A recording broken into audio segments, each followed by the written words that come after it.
Past generations of Americans pursued big dreams and daring projects that once seemed absolutely impossible. They pushed across an unsettled continent and built new cities in the wild frontier. They transformed American life with the interstate highway system. Magnificent it was. And they launched a vast network of satellites into orbit all around the earth. But today, our country has lost its boldness. Under my leadership, we will get it back in a very big way. If you look at just 3 years ago, what we were doing was unthinkable. How good it was, how great it was for our country. Our objective will be a quantum leap in the American standard of living. That's what will happen. Here are just a few of the ways we can do it. Almost 1/3 of the land mass of the United States is owned by the federal government, with just a very, very small portion of that land, just a fraction, 1/2 of 1%. Would you believe that? We should hold a contest to charter up to 10 new cities and award them to the best proposals for development.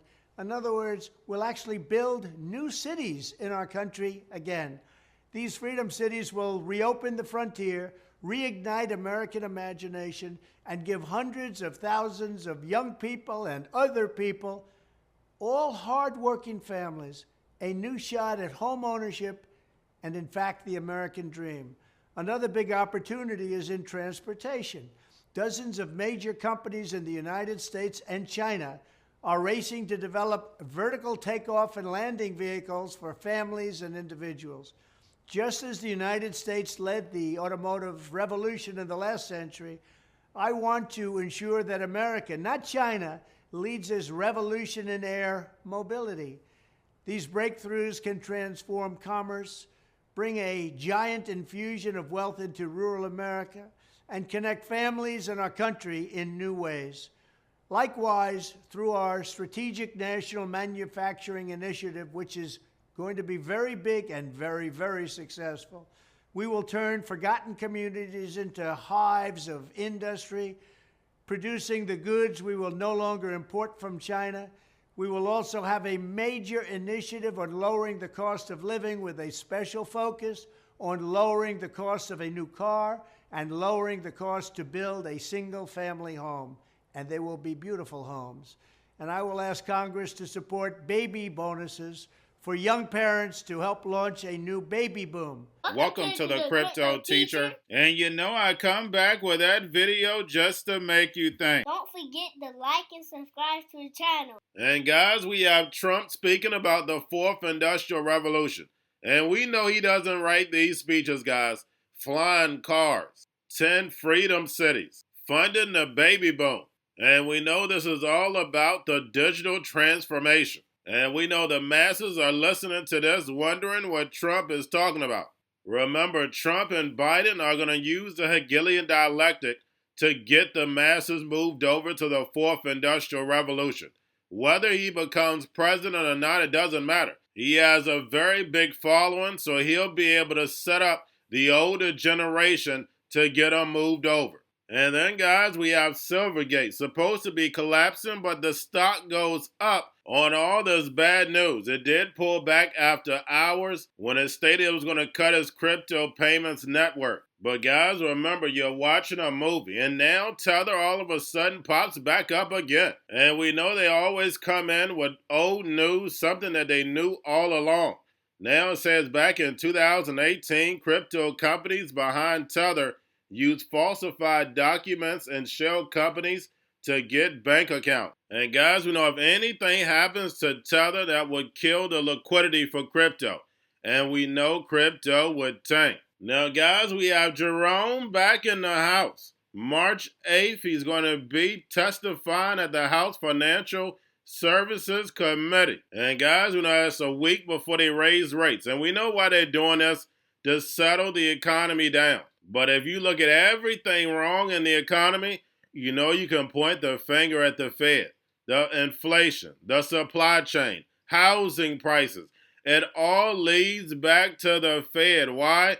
Because they control the supply and demand. And remember, the crypto teacher told you because he knows. When it comes to the New World Order, it's all planned out. You have a wonderful day. The biggest lender, Silvergate, may now represent the potential failure of the banking piece of crypto, and it kicks off a fresh new crisis in the space. Shares absolutely plunging this week after the bank said it had to delay the release of its annual report and was evaluating its ability to, quote, continue as a going concern. Now, insolvency would be a fresh crisis in this already fragile ecosystem, rippling across the sector anew, and that is because Silvergate, it has functioned as the so-called rails of crypto, connecting the U.S. crypto industry with the traditional financial system. So it plays a major role here, and major players on all sides, they are now quickly pulling away from that infrastructure. Circle, Coinbase, Paxos on the crypto native side, JP Morgan on the traditional Wall Street side, which, yes, covered the bank, now readjusting and downgrading its rating to underweight and withdrew its price target.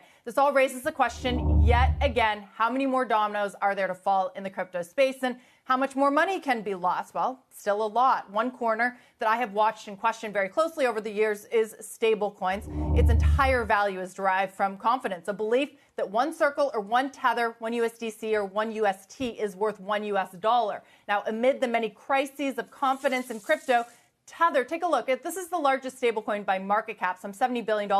It has shown some cracks. You can see in this chart that it has unpegged from the dollar a few times over the last 12 months. Circle has remained relatively more stable, but as we await their long-promised audits, they remain vulnerable in a still very vulnerable industry, and Silvergate is just the latest to show that, guys. So, Deirdre, I guess, I mean, if you...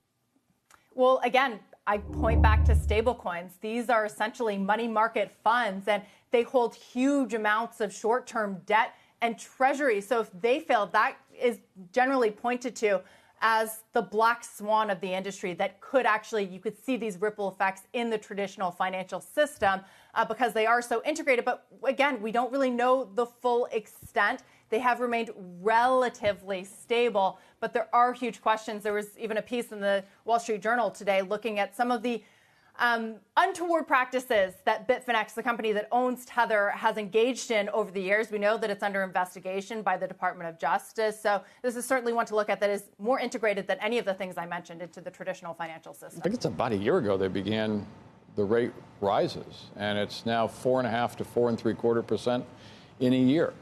And I think the Fed is reasonably pleased. My sense is we have, maybe 25 to 75 basis points to go, somewhere in that area, and then they'll pause and keep an eye on it. And I think inflation has peaked. It's definitely started to turn. But turn to what? Because you could say that the stock market is looking out, hopefully, 12, 18 months from now. Yeah.